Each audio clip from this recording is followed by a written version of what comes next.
Mucha gente cree que Henry Ford inventó el coche. No lo hizo, pero es una creencia errónea muy extendida. Es un homenaje al hombre que logró que poseer un automóvil fuese posible para millones de personas.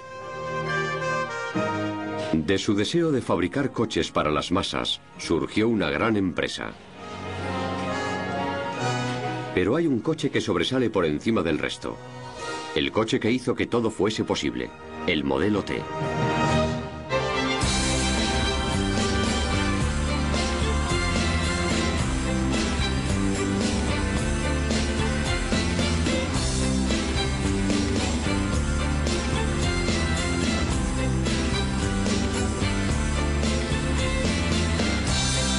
Grandes coches.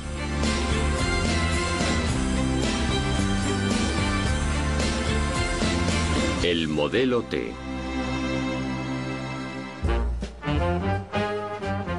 En junio de 2003, miles de personas peregrinaron a Dearborn, en Michigan, para celebrar el centenario de la empresa de automóviles Ford. Fue un acontecimiento espectacular que duró 5 días y demostró el impacto que Ford ha causado en el mundo. Los aficionados tuvieron la ocasión de contemplar la exposición más grande del mundo de los automóviles históricos y contemporáneos que hicieron famosa a la fábrica. El presidente de la empresa, William Ford, bisnieto de Henry Ford, y su primo Edsel estuvieron presentes en los actos. Sirvió como recordatorio de que la empresa todavía seguía relacionada con su fundador. Una caravana de modelos T acudió de todo el país para inaugurar los festejos. Algunos de ellos tenían casi 100 años y seguían funcionando a toda potencia, igual que la empresa que un joven inquieto, Henry Ford, fundó en 1903.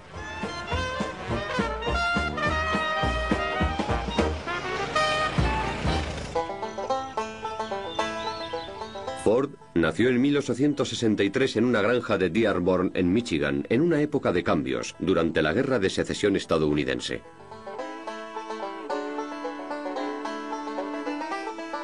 Mientras la guerra dividía al país, Ford concentró su atención en las máquinas, los motores a vapor y sus posibles combinaciones. Su padre esperaba que le sucediese como granjero, pero Henry odiaba la monotonía de las faenas agrícolas. Cuando tenía 12 años, su padre le llevó de viaje a Detroit en una carreta. Por el camino se encontraron con una locomotora a vapor. Henry empezó a soñar con fabricar una versión más ligera y pequeña de esa máquina para aliviar la carga de trabajo de la granja y reducir el aislamiento del campo.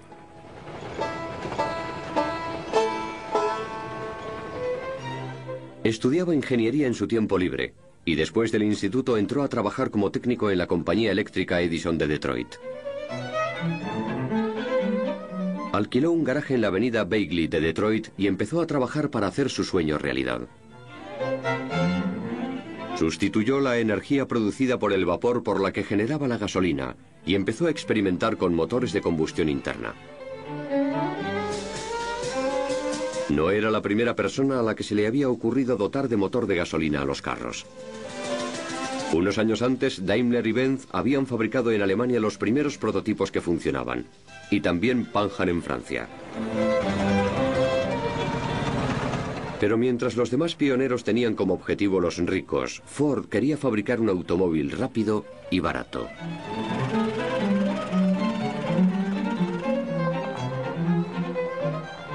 En junio de 1896, Ford abrió por fin las puertas de su garaje y puso en marcha su primer intento de automóvil, el cuatriciclo.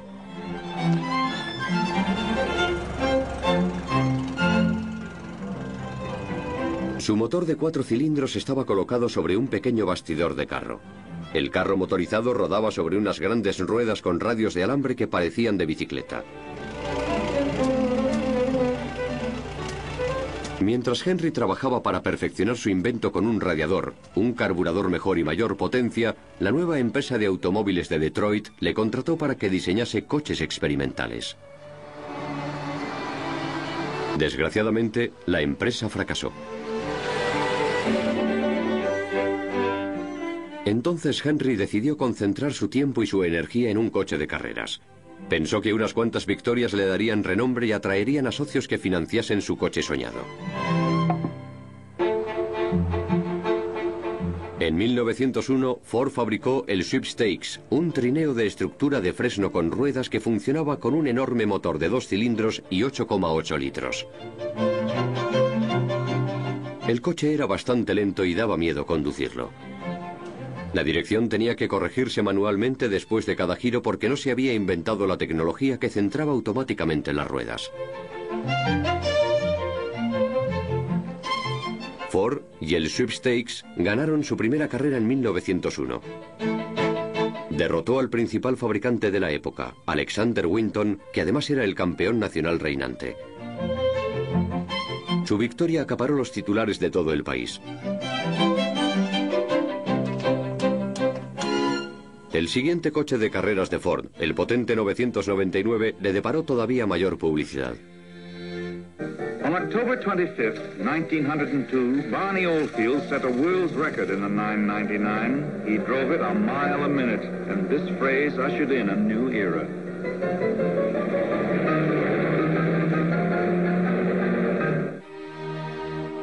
En 1903, Ford, la estrella de las carreras, pudo por fin reunir la financiación necesaria para fundar su empresa de automóviles.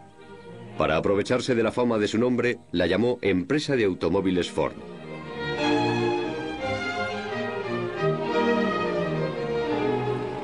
Unos meses después, la empresa Ford de la calle Mack de Detroit ya estaba fabricando el modelo A, un coche económico con un motor de 8 caballos. Se recibían más pedidos de los que podía servir.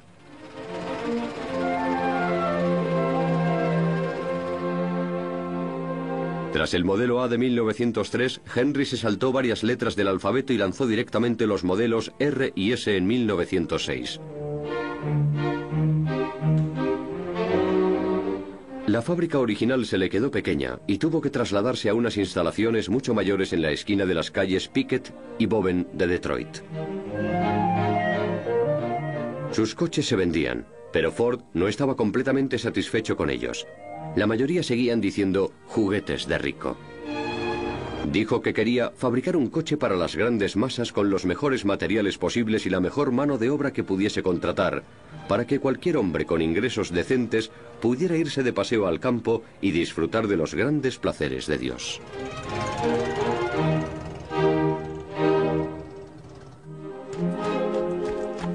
Aunque Ford estaba convencido de que lo que se demandaba era un coche para el hombre corriente, sus inversores no estaban de acuerdo. Cansado de discutir, compró todas las acciones de la empresa y se hizo con el control total para poder hacer lo que quisiese.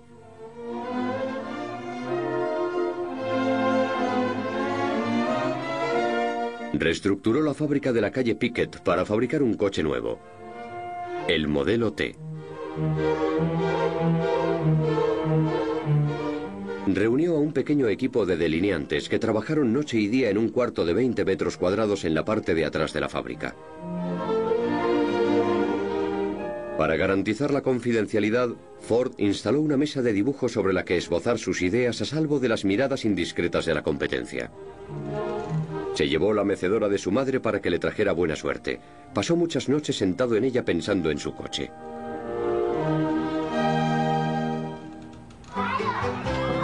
Finalmente su sueño se hizo realidad y el modelo T entró en la historia el 1 de octubre de 1908.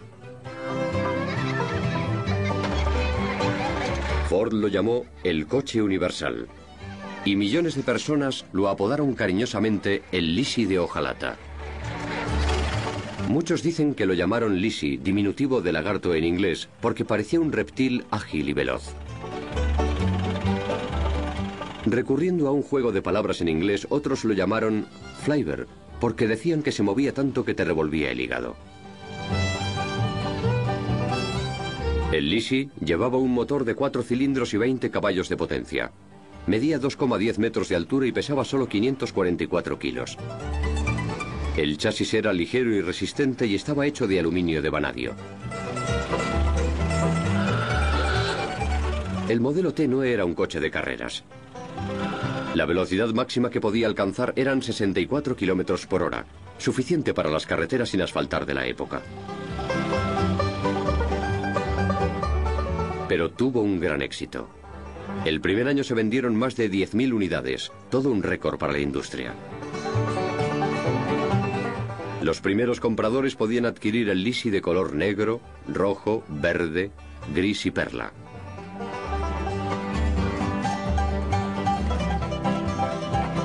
El precio inicial del modelo T era de 639 euros. Una ganga teniendo en cuenta que el precio medio de un coche rondaba los 1.500 euros. Uno de los primeros folletos publicitarios del modelo T decía que el Ford es mejor coche, no solo porque resulta barato, sino porque vale más.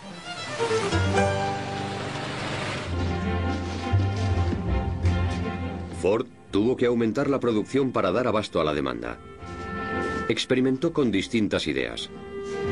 Dividió el proceso de montaje en tareas sencillas y repetitivas y calculó cuánto tiempo duraba cada fase. Tenía que mejorar la productividad, porque aunque se estaban fabricando 18.000 unidades al año, los pedidos no cesaban de acumularse. La competencia se fijó en su éxito. Billy Durant, el fundador de General Motors, quiso comprar Ford, pero no pudo convencer a los bancos de que valía los 13 millones de euros que pedían por ella. Ford se mantuvo independiente y además recurrió a una demanda por infracción de patente que los demás no se atrevieron a cuestionar. George Selden y sus socios obligaban a la mayoría de fabricantes de coches a pagarles derechos de propiedad industrial por cada coche que fabricaban, pero Ford se negó a pagar.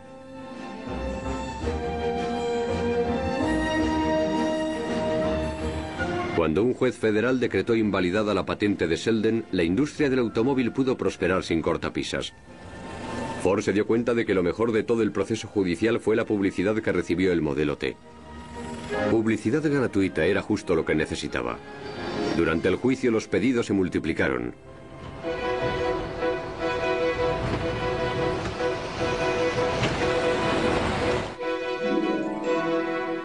En 1908, para poder cubrir la demanda, Ford pidió al famoso arquitecto Albert Kahn que le construyese una nueva inmensa fábrica en Highland Park.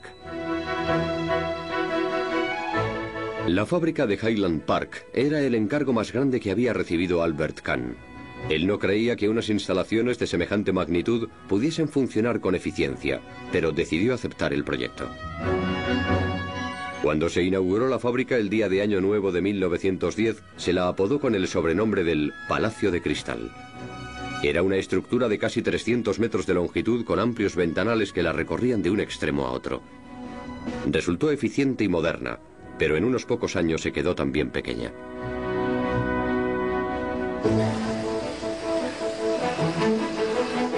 En 1913, Henry Ford ya había fabricado 200.000 unidades del Forte.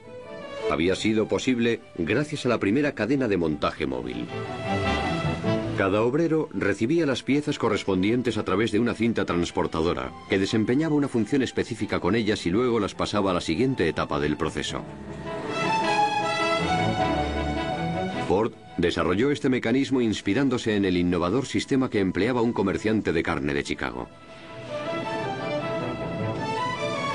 Los trozos de carne colgaban de ganchos que recorrían una cadena a lo largo de la cual eran descuartizados en distintas etapas. Ford pensó que si el procedimiento funcionaba para descuartizar una vaca, podía funcionar en sentido inverso para montar un coche. En agosto de 1913 ya estaba en marcha la cadena de montaje de chasis. Los obreros de Ford podían terminar un coche en 93 minutos. Una velocidad asombrosa teniendo en cuenta que la mayoría de fabricantes de coches seguían midiendo los tiempos de producción en días. En 1914, Henry Ford pronunció la famosa frase: "El público puede elegir el color que quiera, siempre que sea negro". La explicación estaba en que el esmalte negro japonés era la única pintura que se secaba lo bastante rápido para la producción en cadena. Henry Ford se mostraba reticente a introducir cambios en su coche soñado. Pensaba que era absolutamente perfecto con la única excepción de alguna pequeña modificación.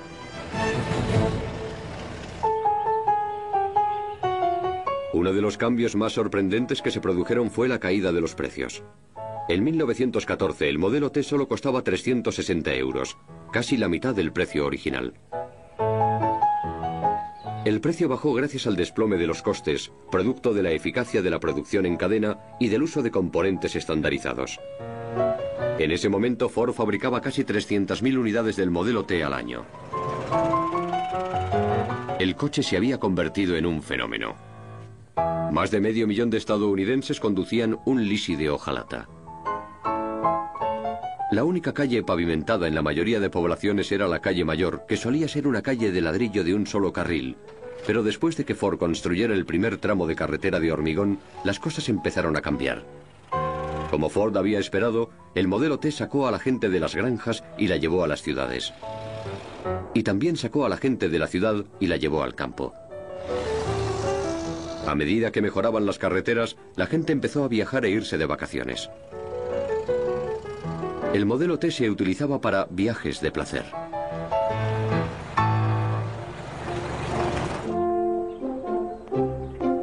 La producción del modelo T excedió incluso las fantasías más descabelladas de Ford. El empresario y su mujer, Clara, decidieron construir la casa de sus sueños. Un inmueble llamado Fairlane y valorado en 700.000 euros, situado en una parcela de Dearborn.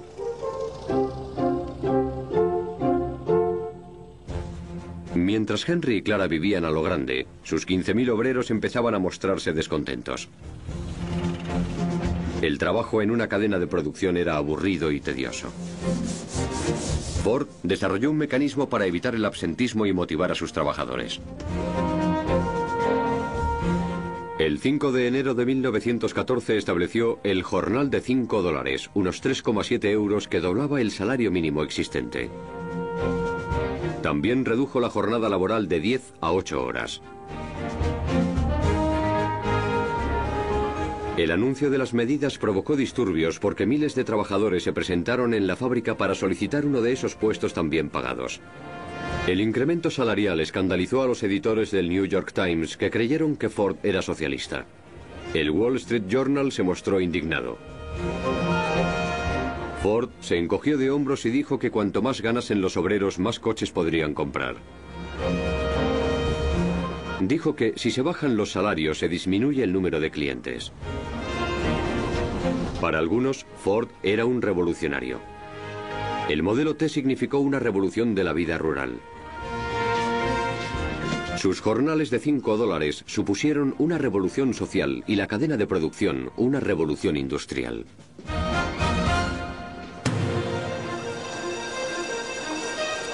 Pero era un revolucionario que se aseguraba de que los obreros que cobraban $5 al día se lo mereciesen. Creó un departamento de sociología para evaluar si los trabajadores sabían utilizar bien sus ingresos y llevaban una vida familiar decente según los valores de la empresa. Los investigadores del departamento le decían a los empleados cómo llevar su casa y cómo manejar las situaciones personales. Al principio los obreros pensaron que este programa les beneficiaba, pero pronto se dieron cuenta de que significaba una intrusión. La gente adoraba el modelo T, pero estaba empezando a perder el respeto por Henry Ford. No gustaba cómo se inmiscuía en la vida de sus empleados, ni los virulentos artículos antisemitas que aparecieron en su periódico, el Dearborn Independent. Al final, Ford se disculpó por las declaraciones, pero el daño ya estaba hecho. Uno de los ofendidos por el antisemitismo del periódico fue seguramente Albert Kahn. Pero el arquitecto judío nunca criticó a Ford, que era uno de sus mejores y más antiguos clientes. Sobre todo entonces, puesto que le acababa de encargar que proyectase una nueva fábrica junto al río Rush de Detroit. Ford quería que su nueva fábrica estuviese cerca de su casa de Fairlane. Propuso que se tratase de una serie de edificios de una planta que alojasen toda la producción de la fábrica. Unas instalaciones en las que por un extremo entrasen por los muelles las materias primas como el hierro en bruto y por el otro saliesen los coches terminados. Todo un avance industrial. Durante la Primera Guerra Mundial, las fábricas de Ford construyeron barcos Eagle, barcos para cazar submarinos y armamento militar.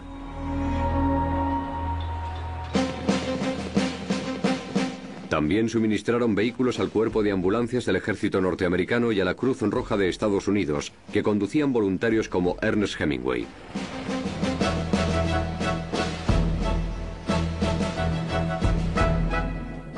Eran vehículos todoterreno que demostraron con creces su valía. El modelo T recibió la Cruz al Servicio Distinguido. A esas alturas, Henry Ford no era tan solo millonario, sino también una celebridad a la que todo el mundo prestaba atención. Sus amigos Thomas Edison y Harvey Firestone se le unieron para grabar un programa de radio.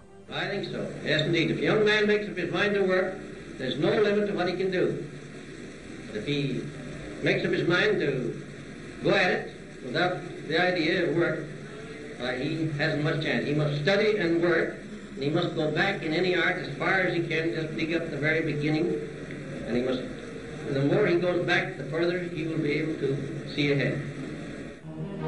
Su círculo de amigos englobaba celebridades, inventores y políticos. Organizaba acampadas con algunos de sus amigos más íntimos, a los que llamaba los vagabundos. La pandilla visitaba parajes salvajes con un séquito de criados equipados con cocinas y neveras.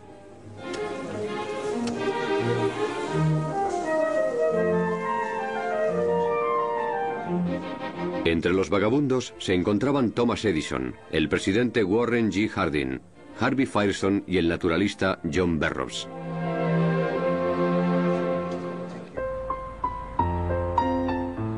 Hacia el final de la década, Ford comenzó a introducir algunos cambios en el modelo T. Diseñó una carrocería más baja para que tuviese un aspecto más estilizado. Pero en general, el coche seguía siendo el mismo. Ford estaba demasiado concentrado en sus negocios como para darse cuenta de que el modelo T envejecía. En 1924 él tenía 61 años y su coche 16. El 15 de junio salió de la fábrica el Ford T número 10 millones, a un precio más bajo que nunca, 212 euros. Había otros fabricantes que vendían modelos similares, pero las ventas del modelo T eran 6 veces superiores a las de las demás marcas. Sin embargo, pronto empezó a perder terreno.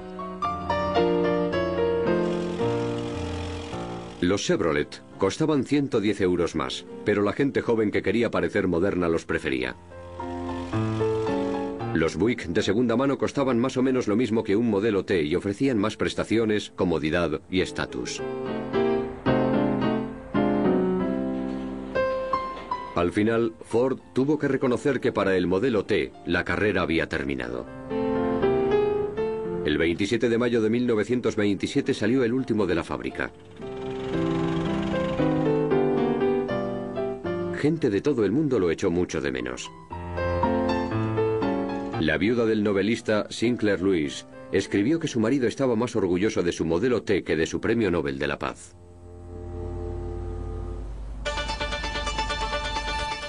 Desde que se lanzó el modelo T, de las fábricas de Ford han salido millones de coches. Clásicos como el Mustang o el Thunderbird. Y fiascos como el Edsel. Ford se ha convertido en el mayor fabricante de camiones del mundo y en el segundo mayor fabricante de coches y camiones combinados. Vende más de 80 modelos distintos en todo el mundo que incluyen marcas legendarias como Aston Martin, Jaguar, Land Rover y Volvo. Pero independientemente de lo que Ford siga fabricando, no es probable que vuelva a crear un coche tan importante como el modelo T, que puso literalmente a todo el mundo sobre ruedas y unió a personas de todas las clases sociales, asegurando el futuro del automóvil.